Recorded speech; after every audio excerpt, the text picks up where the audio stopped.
Hello and welcome to this section of the MATLAB tutor where we're going to learn how to multiply matrices together. And when I say multiply matrices, I'm talking about the mathematical definition that you learn by hand when you're taking algebra or linear algebra.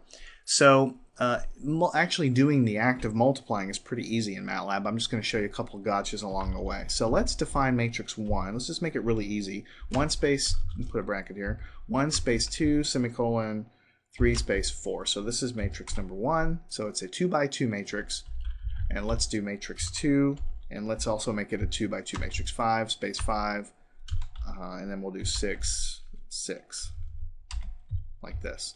So that's my matrix 2. Now notice that these are both 2 by 2 matrices. So it's kind of a simplified example. But the bottom line is, the only way you can multiply these things mathematically, if I'm taking matrix 1 times matrix 2, is the number of columns in matrix 1, in this case I have 2 columns, has to equal the number of rows in the second matrix. So here I have 2 columns there and I have 2 rows here, so I should be able to multiply these two together. Matrix 1 times matrix 2. And MATLAB does the heavy lifting and calculates everything. Now the way you do it by hand is something we all end up having to learn. Basically you're taking this guy times 5 there, and then you're taking 2 times 6 is 12, and then 12 plus the 5 is 17, so there's the first element there. And then you have to go and do it for the next element, the next element, the next element. What you're doing, if you can envision a matrix here and then the matrix next to it, is you're going across and then down, across and then down, across and then down, and you're multiplying elements and summing them all together each time you do that. So it's a little bit cumbersome by hand. For a 2 by 2 matrix, it's not a big deal, but if this were like a 10 by 10 matrix and then another 10 by 10 matrix, that would take a long time for you to do by hand. But the number of columns of the first matrix has to equal the number of rows of the second guy here. So let me change matrix 2 from what it currently is to something else.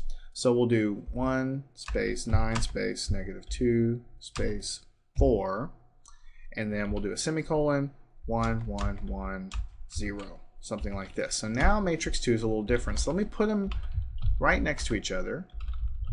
Matrix 2. Okay, do you think we're going to be able to multiply these guys together? Well, the way you figure it out is the number of columns in the first matrix must equal the number of columns in the rows in the second matrix. So we should be able to do this guy here, matrix 1 multiplied by matrix 2. Okay, and we are able to get that answer. Now let me show you something that you may not realize. Matrix 2 times matrix 1. Let's see what happens. We get an error. So we multiply matrix 1 times matrix 2 and it works fine, but when we do the reverse, it doesn't work. Inner matrix dimensions must agree. Anytime you see a message that talks about matrix dimensions, it means that it's not mathematically possible for you to multiply them in this direction. You see, we learned multiplication 3 times 4 is the same as 4 times 3, but in matrices, the reverse multiplication is almost never the same. And in this case, it's not only not the same, it's impossible to multiply them backwards. The reason is, instead of writing it the way I did before, let me put matrix 2 first and then put matrix 1 second. So the columns of the first matrix must be equal to the rows of the second matrix. Here I have 4 columns and then I only have 2 rows. So if I try to multiply across and then down, I'm going to run out of numbers here and I'm not going to be able to complete the multiplication, so it's impossible to do. So keep that in mind. When you're multiplying matrices, this is something that you'll kind of run into as you just construct your own problems and figure it all out for yourself. But if you ever get an error with dimensions, it just means that MATLAB's having a hard time doing the multiplication because what you've asked it to do is not possible, right? Okay, so keep that in mind. Now, of course, we can do this matrix multiplication. Let's clear the screen. Matrix 1 times matrix 2. We've already done that. We can retrieve that calculation and we can mix some additional things in there. We can do that multiplication and then we can multiply the result by a number, right? So now we're just doing the matrix multiplication. Whatever result we get, we're basically multiplying by a number. We can do that and then we could subtract, 2 off of the end, and when we do that, we're basically subtracting element by element. We're subtracting 2. See, this is what we got.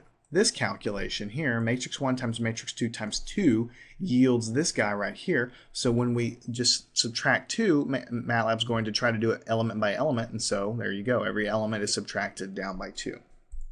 So That's how you multiply matrices in the mathematical sense. When you just put the regular multiplication symbol between two matrices, MATLAB's going to multiply them in the normal way. You just have to make sure that the dimensions are right, and if they're not right, MATLAB's going to tell you about it. So if you ever actually get an answer, you know that everything was okay with the way you set everything up. And if you ever need to go in to edit either of these matrices, like if these are really large matrices, you always have the option of going into the matrix editor and making changes, or the variable editor, and making changes over here as we've done in the past. I'm Jason with MathTutorDVD.com. Make sure you understand how to multiply matrices. Follow me on to the next section where we'll continue working with matrices in MATLAB.